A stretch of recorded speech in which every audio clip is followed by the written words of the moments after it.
अद्वैत सोहमचा हात पकडतो आणि त्याला खेचत आता एका ठिकाणी घेऊन जातो. तर कला देखील काजलचा हात पकडते आणि ती एका ठिकाणी घेऊन जाते. तर घरामध्ये सगळे लोक आधीच तिथे आलेले असतात आणि आता इथे होणार असतो ते म्हणजे सोहम आणि काजलच्या लग्नाचा धमाका. हो, बरोबर ऐकलं. सोहम आणि काजलचं आता पुन्हा लग्न होणार असतं आणि अनामिकाचं मात्र डोकं आता पूर्णपणे सटकलेलं असतं. अनामिका आता एक भयंकर खेळी खेळते आणि चांदेकरांना उद्ध्वस्त करून टाकते. आता नेमकं असं अनामिकाने काय केलंय आणि सोहम आणि काजलचं लग्न होऊन राहील का, हे जर तुम्हाला जाणून घ्यायचं असेल तर मित्रांनो हा व्हिडिओ शेवटपर्यंत बघा. मंडळी, मागच्या भागात आपण बघितलं की कशा प्रकारे अनामिकाने अद्वैतच्या जीवावरती प्राणघातक हल्ला करण्यासाठी काही गुंड पाठवले होते, परंतु तिथे त्या गुंडांचा डाव फुका ठरला आणि मग कलाने आणि अद्वैतने दोघांनीही त्या गुंडांची चांगलीच धुलाई केली.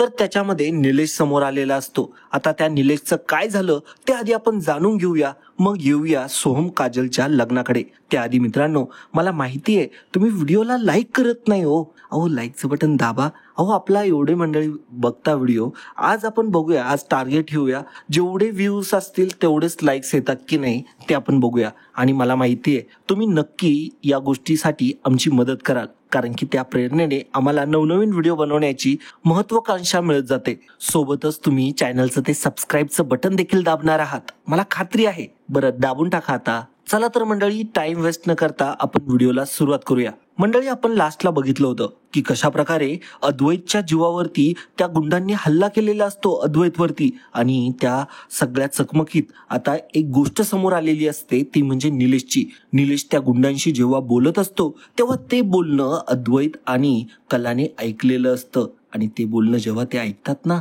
तेव्हा मात्र त्यांना जे काही ऐकायला मिळतं ते ऐकून ते फार हादरलेले असतात. कारण की त्याच्यामध्ये निलेश असं म्हणत असतो की मी तुम्हाला सांगितलं होतं ना, कोणतीही चूक घडायला नकोय. तुम्हाला काही अक्कल नाही आहे का? कसं काय तुम्ही पळून जाऊ राहिलेत? आणि ती मुलगी कुठे आहे, ती काजल? त्या काजलला तुम्ही डांबून ठेवलंय ना चांगलं. तेव्हा तो गुंड पळतच असतो, कारण की त्याची धुलाई केलेली असते अद्वैतने. तो काही बोलणारच. त्याच्या आधीच निलेश म्हणतो, अनामिका मॅडमला जर कळालं ना आता तर माझा जीवच घेतील त्या. तुम्हाला काही कळत नाही. तुम्ही त्या मुलीवरती लक्ष ठेवायला तुम्हाला ठेवलंय की इकडे तिकडे तुम्ही फिरू राहिलेत. तेव्हा मात्र तो गुंड काही बोलणार तेवढ्यातच अद्वैत तिथे येतो आणि अद्वैत आता त्या निलेशची गच्ची पकडतो. निलेशला तो आता विचारू लागतो, बोल बोल, तुला कोणी सांगितलं हे सगळं करायला आणि तू किडनॅप केलंय का काजलला? त्यावेळेस तो निलेश आता त्याला कळून चुकलेलं असतं की आपल्याला रंगे हात पकडलंय आणि कला देखील तिथे येते आणि म्हणत असते की तू कोण आहे नेमका. त्यावेळेस मात्र आता तो जेव्हा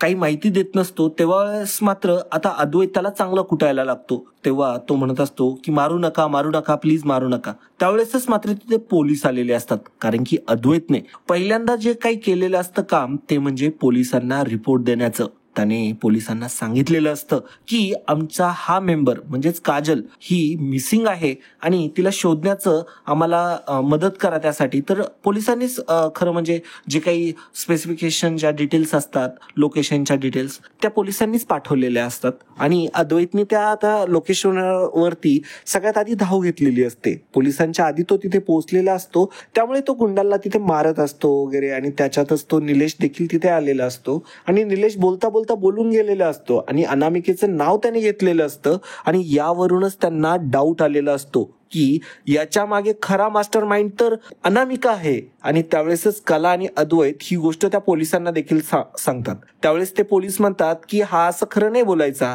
हा सगळं उघडेल, तुम्ही काळजी करू नका. याला जेव्हा चांगला दांडा आणि फटका पडेल ना त्यावेळेस मात्र हा कनाकना बोलायला लागेल, पट्ट्याचा मारच देतो साल्याला. असं जेव्हा ते पोलीस इन्स्पेक्टर जेव्हा बोलतात ना त्यावेळेस मात्र निलेश पूर्णपणे भयभीत झालेला असतो. निलेश फार हादरलेला असतो. त्याला काय बोलावं, आता काय करावं काही कळत नसतं, कारण की अनामिका सुद्धा त्याचं म्हणजे त्याला पैसे देणार नाही वगैरे असं टेन्शन असतं आणि अनामिकाचं जर नाव पुढे आलं तर तिने काही केलं तर, असे बरेचसे प्रश्न त्याच्या मनात येऊ लागतात. परंतु त्याला एक गोष्ट समजलेली असते, इथून सुटणे आता शक्य नाही. आणि जर आपण यांना सांगितलं नाही तर मात्र आपली वाट लागून जाईल. त्यावेळेस मात्र तो निलेश बोलायला लागतो की हो, मी सगळं काही सत्य सांगतो, फक्त मला मारू नका प्लीज. त्यावेळेस ते पोलीस म्हणतात की बोल, बऱ्या बोलाने बोल, नाहीतर नाहीतर बघ काय होईल ते. आणि असं म्हणताच पोलिसांनी आता निलेशला चांगलं फटकवलेलं असतं. तेव्हाच मात्र आता निलेश बोलू लागतो. निलेश आता सगळं काही सत्य आहे ते पोलिसांना सांगून देतो की अनामिकानेच मला हे सगळं करायला सांगितलं होतं. त्यावेळेस आता अद्वैत आणि कला मात्र त्याच्याकडून सगळीच माहिती काढायचा प्रयत्न करत असतात आणि म्हणत असतात की तू सोमला कसं ओळखतो. त्यावेळेस मात्र तो सोमचा मित्र आहे हेही समजतं.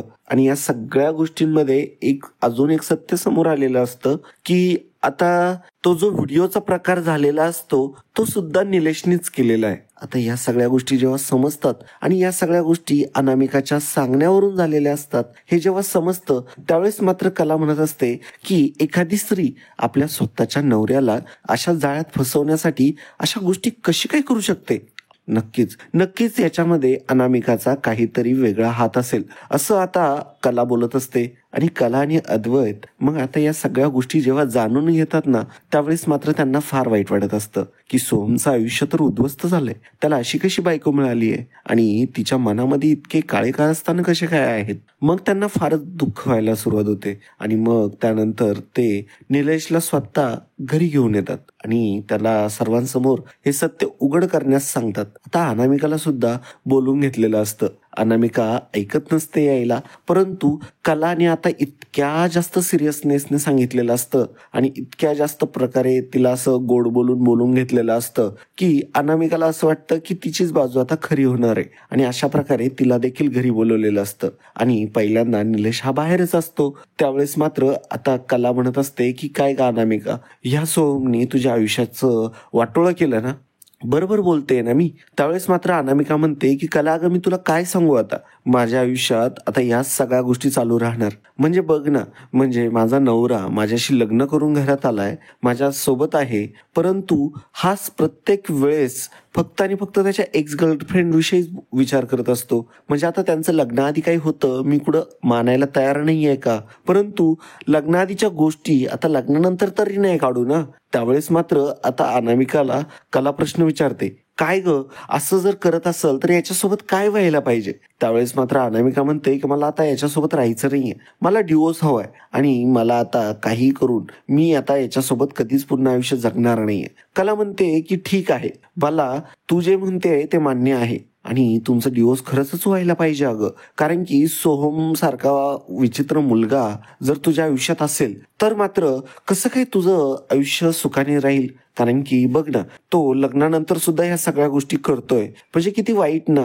त्यावेळेस मात्र अनामिका म्हणत असते की काय ग, तुझ्या बहिणीचा विषय आहे म्हणून तू असं बोलते ना, काय आहे ना, तुम्हाला बोलायला काही जात नाही, परंतु मला सहन करायचं आहेत ह्या गोष्टी आणि मला सगळ्या गोष्टी मला आहे ना सगळ्या गोष्टींना सामोरे जायचंय. त्याच्यामुळे मला ह्या सगळ्या गोष्टी किती किती अवघड आहे ना या चांगल्याच माहिती आहे अगं. आणि तू जे बोलतेय ना की इतकं सोपं आहे वगैरे, अगं सोपं वगैरे नाहीये ग, माझ्यासाठी खूप अवघड आहे या सगळ्या गोष्टी आणि तुम्हाला समजत कसं नाहीये माझी अवस्था काय आहे ते. आता हे सगळं अनामिका बोलत असते आणि अनामिकाला याची काही जाणीव नसते की निलेशने सगळं काही सांगितलंय आणि तिला असं वाटत असतं की अच्छा, कला आणि अद्वैत तर सुटून आलेत तिथून, परंतु काजलला काही सोडलं नसेल, यांना सापडलीच नसेल ती आणि त्यांना शोधायलाच ते तिथपर्यंत पोहोचली नसेल, त्याच्यामुळे निलेशच्या गुंडांनी त्यांच्यावरती हल्लाच केलेला नसेल. त्यावेळेस मात्र आता कला एक आवाज देते आणि म्हणते की निलेशला आतमध्ये घेऊन या. त्यावेळेस ते पोलीस असतात ते निलेशला आतमध्ये घेऊन येतात. आता मात्र अनामिकाचा चेहरा हा बघण्यासारखा झालेला असतो. अनामिका पूर्णपणे हादरलेली असते. अनामिकाला आता इतकं जास्त टेन्शन आलेलं असतं आणि ती अशा प्रकारे बघत असते जेणेकरून काही असं मोठं भूत बघितलंय की काय. मग काय, अनामिका आता डायरेक्टली आता त्या निलेशकडे रागाने बघायला लागते आणि निलेश आता सगळं काही सत्य ओकणार याची कल्पना आता अनामिकाला आलेली असते. अनामिका फक्त विचार करत असते की आता मी काय करू, कसं करू. माझं भांडं आता इथं जर फुटलं तर मात्र आता काही खरं राहणार नाही आणि मलाच या घरातून बाहेर निघून जाता येईल, मलाच या घरातून बाहेर हाकलून देतील आणि मला जे हवं होतं ते तर मला कधी मिळणार नाहीये. आणि हा पुरावा या सगळ्या गोष्टींचा एक मोठा पॉइंट बनून जाईल की या सगळ्यामध्ये माझाच हात होता, सोहम निर्दोष होता. आता मला काहीतरी वेगळं नाटक करायला हवं. आता मात्र जेव्हा कला त्या निलेशला बोलवते, निलेशला आता विचारते ती की सांग निलेश, मला सगळ्या गोष्टी खऱ्या सांग की काय झालं, कसं झालं आणि कोणी करायला लावलं तुला. त्यावेळेस मात्र निलेश एक एक करत सगळ्या गोष्टींचं सत्य सांगायला लावतो. सगळ्यात आधी सोहमला दारू पाजणं किंवा त्याच्या कोल्ड्रिंक मध्ये भांगेची गोळी मिळवणं, या सगळ्या गोष्टींचं तो आता सत्य कबूल करतो आणि तो त्याला सांगत असतो की मी स्वतःच त्याला सोडून आलो होतो तिथे आणि तो त्यानंतरच काजलपाशी गेला होता आणि काजलला त्याने तशा प्रकारचं काही केलेलं होतं, परंतु तो त्या नशेत होता ना, त्यामध्ये त्याला काही समजत नव्हतं त्या गोष्टी. आणि मग मी त्याची एक व्हिडिओ काढून घेतली आणि ती व्हिडिओ तुम्हाला शेअर केली. त्यानंतर मी ते सिम कार्ड देखील तोडून फोडून फेकून दिलं आणि मग त्यानंतर मी अनामिकाकडे गेलो. अनामिकाने मला त्याचे पैसे दिले आणि अशा प्रकारे मी तिचं काम हे ऐकलं आणि तिच्यासाठी हे काम केलं. अनामिका आता बोलायची बंद होते. अनामिका आता डायरेक्टली खाली बघून घ्यायला लागते. आबा म्हणतात, काय का अनामिका, हे खरं आहे का? त्यानंतर सरोज आणि रजनी देखील बोलू लागतात. ते म्हणत असतात की अनामिका, अगं काय ऐकतोय आम्ही हे सगळं, अगं तू हे सगळं केलंयस का? तेव्हा रजनी म्हणत असते की अगं तू तर मला काय काय बोलली होती ना ग, अगं मग तू हे कसं काय केलं? तू स्वतः केलं या सगळ्या गोष्टी आणि आमच्या समोर तोंडाला काळं काय फासते, आमच्या समोर इतके नाटकं काय करते? हा इतका मोठा विश्वासघात आम्ही सहन नाही करू शकत अगं, असं आता रजनी देखील बोलू लागते. सरोजला देखील आता फार वाईट वाटलेलं असतं की म्हणजे अनामिकाचं सगळं कारस्थान होतं आणि आपण सोहमला दोष देत होतो. आता सोहमला सगळेच काही ना काहीतरी बोललेले असतात, सगळे आता सोहमच्या बाजूने झालेले असतात आणि अशा प्रकारे आता अनामिका जेव्हा बोलायला जाते की मग मी काय करणार, मला दुसरा मार्ग तरी काय उरला होता, याच्या मनात तीच आहे तर भले तिची का होय नाही असं म्हणत आता ती उलटा गेम खेळू लागते. परंतु मित्रांनो, आता इथे एक मोठा जबरदस्त ट्विस्ट आहे बरं का. म्हणजे तुम्ही विचार कराल की आता ही अनामिका इथं वाचून जाईल, पण असं होत नाही. आता मात्र अनामिकाला डायरेक्टली कला म्हणत असते की एक काम कर, तू आता सोहमला खरंच डिवोर्स दे. आणि असं म्हणताच आता मात्र अनामिकाला खूपच जास्त रडायला येतं. ती काही बोलत नाही, ती निघून जाते. आता ती जेव्हा निघून गेलेली असते तिथून, तेव्हा जाता जाता विचार करत असते, आता जर मी याला डिवोर्स दिला तर माझं सगळं निघून जाईन आणि मला या प्रॉपर्टीवरती सुद्धा काही हक्क राहणार नाही आणि माझं मेन मिशन यांना बर्बाद करण्याचं ते तर कधीही शक्य होणार नाही. आणि मग आता मात्र अनामिका एक वेगळाच डाव खेळते आणि ती थेट पोलीस स्टेशनला जाते. स्वतःचे कपडे अस्ताव्यस्त करते आणि चेहऱ्यावरती स्वतः मारून घेते. तिच्या नाकातून आता रक्त येत असतं आणि अशा अवस्था करून ती आता पोलीस स्टेशनला गेलेली असते. पोलीस स्टेशनमध्ये जाऊन तिने एक गुन्हा दाखल केलेला असतो, तो म्हणजे सोहम आणि त्यांच्या घरच्यांविषयी. म्हणजे कोणाचा काही डाऊटच यायला नको, सगळं काही तिच्या बाजूने येईल असं तिला वाटत असतं. आणि मग काय, आता तिने तिथे गुन्हा दाखल केलेला असतो की माझ्यासोबत हुंडाबळीची म्हणजे थोडक्यात हुंडा मागताय माझ्याकडे आणि डावरीची केस ते आता तिने लावून दिलेली असते. सोबतच अमानुष वागणूक, नवऱ्याचे अफेअर, अशा सगळ्या गोष्टी तिने नमूद केलेल्या असतात. आता मात्र पोलिसांना ती केस घेणंच भाग पडतं. आधी ते पोलीस ती केस घेत नसतात, कारण की एका नामांकित घराविषयी अनामिका ही केस करायला आलेली असते. परंतु आता मात्र अनामिकाने लगेचच तिच्या वकिलाला फोन केलेला असतो आणि वकिलाला बोलवून तिने आता हा गुन्हा रजिस्टर केलेला असतो. आता मात्र इतका मोठा गुन्हा यानंतर आता होणार ते असतं, म्हणजे सगळ्यांना आता अटकच व्हायला पाहिजे असं तिच्या वकिलांचं म्हणणं असतं. आणि या सगळ्या गोष्टीचा खुलासा आम्ही करू आणि आम्ही सगळे पुरावे देऊ असं ते वकील देखील म्हणालेले असतात. परंतु इकडे आता एक भयानक प्रकार झालेला असतो, ते म्हणजे आता तिकडून संगीता आणि काजू देखील आलेले असतात ना. मग आता जेव्हा काजूला आता तिकडून किडनॅपमधून सोडून इकडे आणलेलं असतं, त्यावेळेस मात्र आता काजल आणि सोहम हे समोरच उभे असतात. त्यावेळेस घरातले सगळे सोहमला आता चांगलं म्हणत असतात आणि जे काही केलंय अनामिकाने ते इतकं मोठं भयानक पाप आहे असं सगळे बोलू लागतात. आणि त्यावेळेस मात्र आता अद्वैत आणि कला हे दोघेही एकमेकांकडे बघतात. ते दोघेही आता इशाऱ्यानेच एकमेकांना समजवतात. त्यावेळेस मात्र अद्वैत हा सोहमचा हात पकडतो तर कला ही काजलचा हात पकडते. दोघांना समोरासमोर घेऊन येते आणि आता सर्वांसमोर, आता सर्वांच्या इच्छेने असं सर्वांना विचारून काजल आणि सोहमचं लग्न लावण्याबद्दलचा प्रस्ताव तिने आता सगळ्यांसमोर मांडलेला असतो. त्यावेळेस मात्र आता अद्वैत हा म्हणत असतो की खरे बरोबर बोलतीये, मलाही असंच वाटतंय. सोहमला जर खरी मनापासून जर कोणी साथ देऊ शकत असेल तर ती काजल आहे.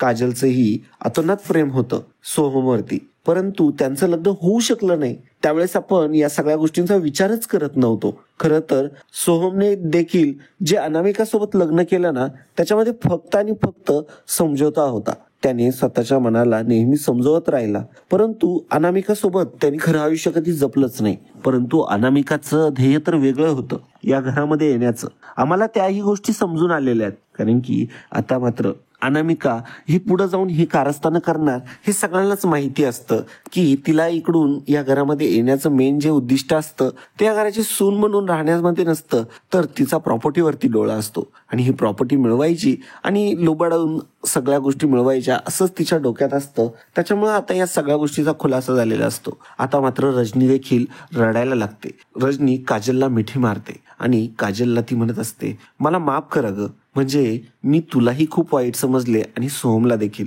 परंतु आम्हाला कोणालाही खात्री नव्हती किंवा काही अंदाज देखील नव्हता की ही अनामिका एवढं सगळं करेल आणि अनामिकाचे हे सगळे डाव असतील, हिचे कारस्थान असतील. आता मात्र ती जर परत भेटली ना तर मी तिचं थोबाड फोडल्याशिवाय हिला सोडणार नाही, असं सगळेच बोलू लागतात.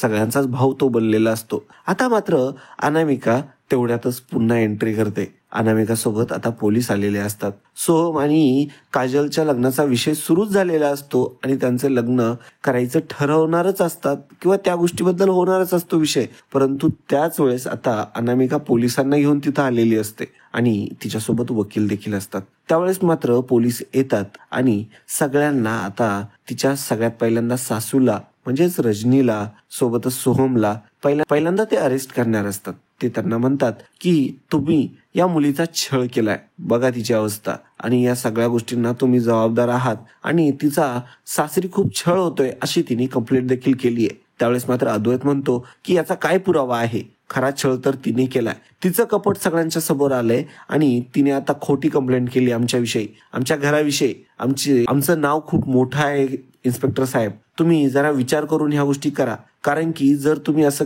वागलात तर मात्र आमच्या पर्सनल इमेजला देखील धोका पोहोचू शकतो, सोबतच आमचा ब्रँड देखील कोलॅप्स होऊ शकतो याने. त्यावेळेस मात्र पोलीस इन्स्पेक्टर म्हणतात की त्याला आता आम्ही काही करू शकत नाही, आम्हाला डायरेक्ट रीतसर तुमच्याच सुनेने, तुमच्याच घरातल्या एका व्यक्तीने कंप्लेंट केली आहे आणि त्याचं आता आम्हाला प्रोसिजिंग करावीच लागणार आणि आम्हाला पोलीस स्टेशनमध्ये यांना घेऊन जावं लागणार. आणि त्यावेळेसच मात्र सगळे आता रडायला लागतात. काजलला सुद्धा खूप वाईट वाटत असतं की सोहमला लगेचच आता पोलीस पकडून नेणार आहेत. आता या सगळ्या गोष्टी सुरू असतात मित्रांनो बरं का. परंतु आता या सगळ्या गोष्टींमध्ये अनामिकाने हा जो मास्टर स्ट्रोक खेळलेला असतो ना, याच्यामध्ये तिने खूप जास्त प्लॅनिंग केलेलं असतं. म्हणजे या सगळ्या गोष्टींच्या बदल्यात ती आता निम्मी प्रॉपर्टी मागणार असते. म्हणजे आपल्याला अजूनही क्लिअर नव्हतं की अनामिकाला ऍक्च्युअल मध्ये काय हवंय. म्हणजे ती असं वागते तर ती फक्त बर्बाद करण्यासाठी वागते की नेमकं तिच्या मनात दुसरं काही आहे. तर मेन आता तिचा गेम असतो ते म्हणजे अनामिकाला आता या प्रॉपर्टीतून सगळा निम्मा हिस्सा हवा असतो. ऍक्च्युअली आता मात्र ह्या सगळ्या गोष्टींमध्ये जे वकील वगैरे तिने आणलेला असतो ना, तो सुद्धा खूप स्ट्रॉंग असतो. आणि अनामिकाचं एक सत्य असतं ते म्हणजे अनामिकाचा आणखीन एक बॉयफ्रेंड असतो. हो मित्रांनो, खरं ऐकताय तुम्ही. अनामिका सोबत आता तिचा एक बॉयफ्रेंड तोही सामील होणार असतो जेव्हा ह्या केसच्या प्रोसिडिंग सुरू होणार असतात तेव्हा. म्हणजे आजपर्यंत ही गोष्ट कुणालाही कळलेली नाहीये. अनामिकाच्या ह्या गूढ सत्याविषयी आपल्याला आजपर्यंत कधी कल्पना नव्हती या सगळ्या गोष्टींची, परंतु आपल्याला पुढे आता मात्र ह्या सगळ्या गोष्टी बघायला मिळणार आहे. तिचा एक बॉयफ्रेंड असतो आणि त्यांचं रिलेशन हे खूप जुनं असतं. ॲक्च्युली त्यांच्या ह्या सगळ्या गोष्टीचा एक प्लॅन असतो आणि या प्लॅननुसार त्यांनी सोहमला या जाळ्यात अडकवलेलं असतं. फक्त प्रॉपर्टीसाठी. आता ज्यावेळेस पोलीस आता घरामध्ये येऊन सोहम आणि रजनीला लॉकअपमध्ये घेऊन जातात ना, त्यावेळेस मात्र खरंच अद्वैत, कला, परत सरोज यांना फार वाईट वाटत असतं की ही अनामिका इतक्या खालच्या पातळीला जाऊ कशी शकते. अद्वैत चिडलेला असतो, तर मात्र कला त्याला शांत करत म्हणते की पोलिसांसमोर आता आपण जर चिडलो तर हिने जे काही कहाण्या बनवून सांगितल्यात ना आपल्याबद्दल, त्याबद्दल सुद्धा पोलिसांना डाऊट होईल आणि मग आपण ही केस जिंकूच शकणार नाही. त्यामुळेच मात्र कला म्हणत असते की आता इथे आपण आपल्या एनर्जीचा शोअप नाही तर बुद्धीचा शोअप करावा लागणार आणि आता आपण आपल्या देखील वकिलांना बोलून घेऊ आणि या सगळ्या गोष्टींचं आता सगळं काही आहे ते आपण तिकडेच बघू. पोलीस स्टेशनला आपण जाऊन यांना सोडून घेऊन येऊ बेलवरती, असं आता कला म्हणत असते. त्यामुळे मात्र आता पोलीस तिथून सोहम आणि रजनीला घेऊन गेलेले असतात. आता ॲक्च्युली म्हणजे रजनीला फार वाईट वाटत असतं की तिच्यासोबत किती मोठा घात झालाय. म्हणजे तिच्याच सुनेने, जिला ती आपल्या मुलीप्रमाणे मानत असते, जिच्यावरती मुलीप्रमाणे आईप्रमाणे प्रेम केलेलं असतं, त्या मुलीने तिला जेलमध्ये पाठवलेलं असतं. रजनी फक्त म्हणत असते, अनामिका अगं खरंच का गं मी तुला छळलं, सांग ना. आता ओक्साबोक्शी रडायला लागलेली रजनी फक्त आणि फक्त केविलवाण्या नजरेने अनामिकाकडे बघत असते. अनामिका मात्र ॲटिट्यूडने तिच्याकडे बघते. अनामिका तिला अगदी बघत सुद्धा नाही, नजर दुसरीकडे करून घेते आणि रजनीला आता त्या नरकामध्ये, त्या जेलमध्ये आता तिने पाठवलेलं असतं. अशा प्रकारे आता रजनी आणि सोहमला पोलिसांनी ताब्यात घेऊन आता जेलमध्ये पाठवलेलं असतं. इकडे सोहम आणि काजलच्या लग्नाचा विषय झालेलाच असतो आणि काजल आणि सोहमने 2 क्षण आनंदाचे जगलेले असतात आणि सगळ्या घराने त्यांचं नातं स्वीकारलेलं देखील असतं. आणि तेवढ्यातच मात्र अनामिकाने हे सगळं केलेलं असतं, कारण की अजूनही रीतसर डिवोर्स झालेला नसतो त्यामुळे. आणि मग काय, आता मात्र पुढं आपल्याला भयानक ट्विस्ट बघायला मिळणार आहे. अजून याच्यामध्ये ह्या ज्या स्टोरीमध्ये तुम्हाला जे काही आता बघायला मिळतंय याहीपेक्षा खतरनाक गोष्ट बघायला मिळणार आहे. परंतु त्याआधी मित्रांनो, तुम्ही अजूनही व्हिडिओला लाईक केलेलं नसेल, तुम्ही इथपर्यंत जर ऐकत आलाय तर प्लीज आता फक्त एक लाईकचं बटन दाबा ना प्लीज, आणि सोबतच ते सबस्क्राईबचं बटन देखील दाबा. प्लीज तुम्हाला विनंती करतो, एक लाईकचं बटन आणि सबस्क्राईबचं बटन दाबा. आणि एक गोष्ट आहे, जशी लाईक करतो आपण तसं हाईप पण करतो. तर तुम्हाला जर माहिती असेल हाईप कसं करायचं, तुम्ही म्हणजे तितकं तुम्हाला कळत असेल त्यातलं, तर तेवढं एक हाईपचं बटन दाबा आणि आम्हाला हाईप पॉईंट द्या. तर आजच्यासाठी इतकंच. आपण पुढच्या भागात भेटणारच आहोत. ॲक्च्युली पुढचा भाग याच्याही पेक्षा भयानक असणार आहे. मी त्याच्याबद्दल जरा तुम्हाला हिंट देतो. आता काजल आणि सोहमचं जे लग्न आहे ना, ते खूपच म्हणजे वेगळ्या पद्धतीने होणार आहे. म्हणजे याच्यामध्ये आपल्याला खूप भयानक ट्विस्ट बघायला मिळणार आहे. आता ह्या अनामिकाचं म्हणजे हिच्यातून कशी सुटका होते का नाही होते, किंवा अनामिका जेलमध्ये जाते की नाही जात, किंवा अनामिकाने जे काही चार्जेस लावलेले आहेत त्यांच्यावरती, या फॅमिलीवरती, छळण्याच्या बाबतीत किंवा हुंड्याच्या बाबतीत, हे आता काय होतं कोर्टामध्ये, ह्या सगळ्या गोष्टी बघणं फारच रंजक ठरणार आहे. अनामिका ॲक्च्युली चांदेकरांसाठी खूप भयानक ठरलेली असते आणि आता मात्र आबा, घरामध्ये सरोज यांना फार टेन्शन आलेलं असतं, कारण की घरातले 2 मेंबर अगदी अशा वेळेला ते तिथून निघून गेलेले असतात जेव्हा कला आणि अद्वैतने त्या अनामिकाचा चेहराचा जो काय पर्दाफाश आहे तो केलेला असतो. आता पोलिसांनी त्या निलेशला पण तिथून घेऊन गेलेलं असतं, ते जेलमध्ये टाकलेलं असतं. आता तेवढा एकच व्यक्ती उरलेला असतो जो आता कोर्टामध्ये काहीतरी साक्ष देऊ शकेल. आता तो देतो की नाही देतो, किंवा पुढं काय होतं हे जर बघायचं असेल ना, तर आता चॅनलला सबस्क्राईब करा. आपण आज दुपारपर्यंत नेक्स्ट ट्विस्ट देखील अपलोड करणार आहोत. तर आजच्यासाठी इतकंच. पुन्हा भेटूया पुढच्या ट्विस्ट एपिसोडमध्ये आजच दुपारी, आणि आजच आपण ते अपलोड करणार आहोत. आज आपण टोटल 3 ट्विस्ट अपलोड करणार आहोत, जे याच्यानंतर 3 असणार आहेत, म्हणजे हा एक धरून 4था. तर नक्की ते ट्विस्ट बघा. आपण एक सिरीज घेऊन येतोय, म्हणजे एका वीकची सिरीज एकाच व्हिडिओमध्ये आपण घेऊन येतोय. तर लवकरच आपण ते सगळं अपलोड करणार आहोत आज. तर त्यामुळे एक काम करून ठेवा, तुम्ही चॅनलला सबस्क्राईब करून ठेवा, व्हिडिओला लाईक करून ठेवा. जसं जसं अपलोड होईल तसं तुम्हाला नोटिफिकेशन येत जाईल. तुम्ही वाटलं तर ते एक वेळेस देखील बघू शकणार आहात. काही वेळानंतर तुम्हाला त्याचे अपडेट्स यायला सुरुवात होतील. आणि संध्याकाळी जर तुम्ही नाही दिवसभर फ्री असाल आणि संध्याकाळी जरी तुम्ही चेक केला मोबाईल, तरी देखील तिथं तुम्ही ते बघू शकाल. तर चला पुन्हा भेटूया आज संध्याकाळपर्यंत आजच्या 4 ट्विस्ट एपिसोडच्या सिरीजमध्ये. धन्यवाद. जय हिंद, वंदे मातरम, जय महाराष्ट्र.